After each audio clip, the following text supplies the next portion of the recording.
Welcome back to the Mike Peluso Outdoors here on urlradio.net. The more hits we play, the more hits we get. We got kind of a really cool thing happening here. For those of you that have been following me on the Facebook pages and all that, I got a chance to spend some time with Keith Kemos and Tommy Kemos. And, you know, for those of you in the walleye world, you'll recognize those names, especially in our area on the Missouri River.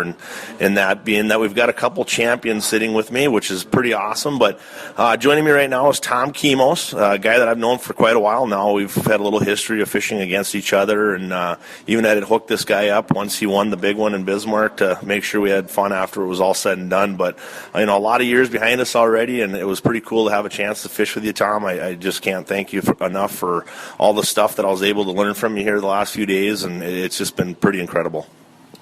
Well, thank you, Mike, for giving me this opportunity. You know, you talk about the history in the area and the Bismarck area. You know, when I won the championship in 2006, that pretty much launched my career. But one of the things that's happening now that is really cool in the sport of walleye fishing, there are so many new developments in equipment, in techniques, in lures and presentation that you know, it's almost like a new frontier in the sport. And I've been fortunate enough to have the opportunity to not only be on the front end of that with Keith and Gary and Chase, but I've also been able to work with the lure companies that are developing these baits. And you know, this week we were out using that shiver minnow, and it's just a phenomenal, not only presentation, but it's a really fun way to catch fish.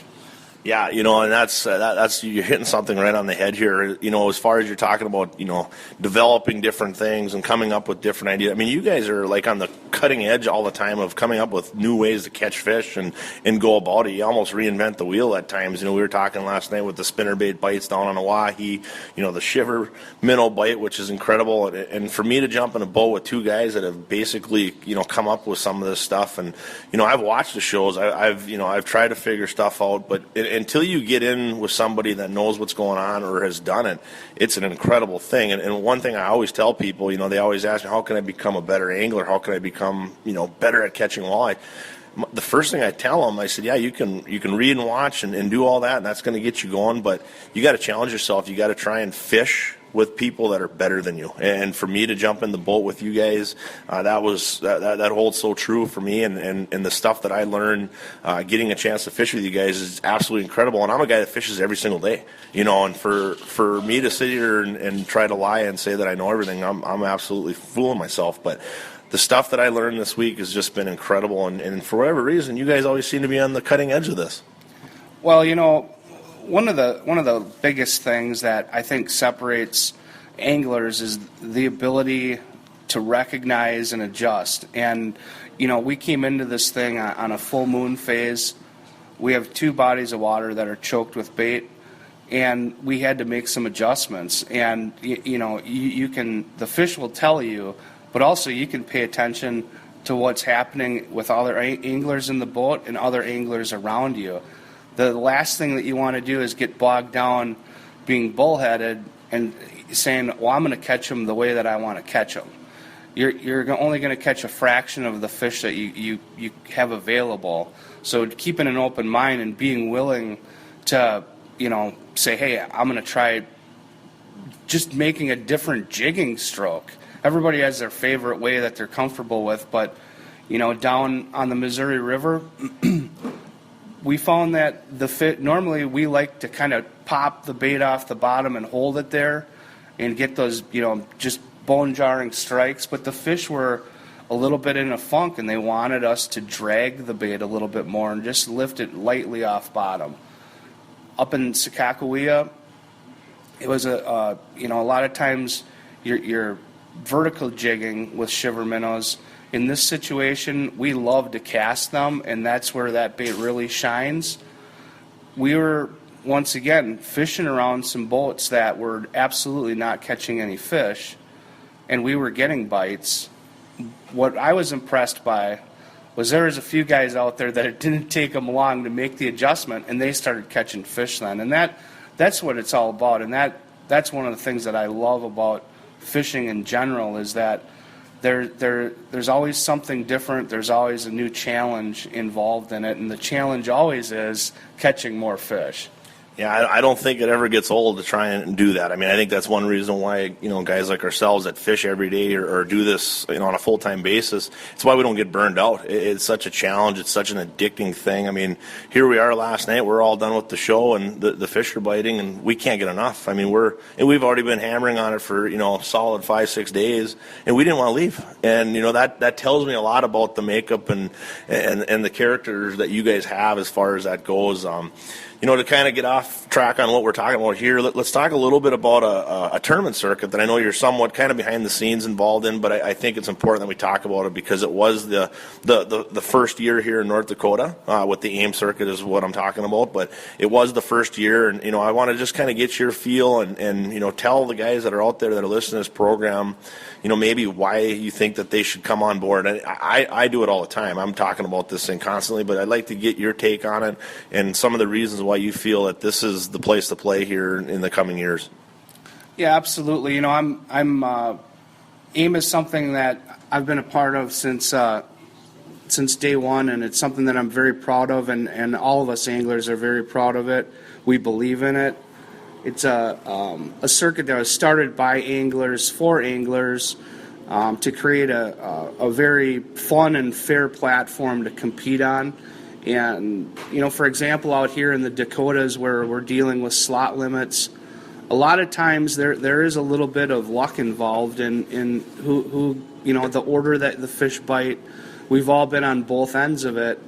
And, the cool thing about AIM is that, once again, we kept having fun in mind, and that is, basically the best team wins. And, the team that figures the bite out, that goes through enough fish to come up with the best bag. And there, once again, it's you leave in the morning and you fish all day. There isn't any, I have my fish, it's time to go in, which, you know what?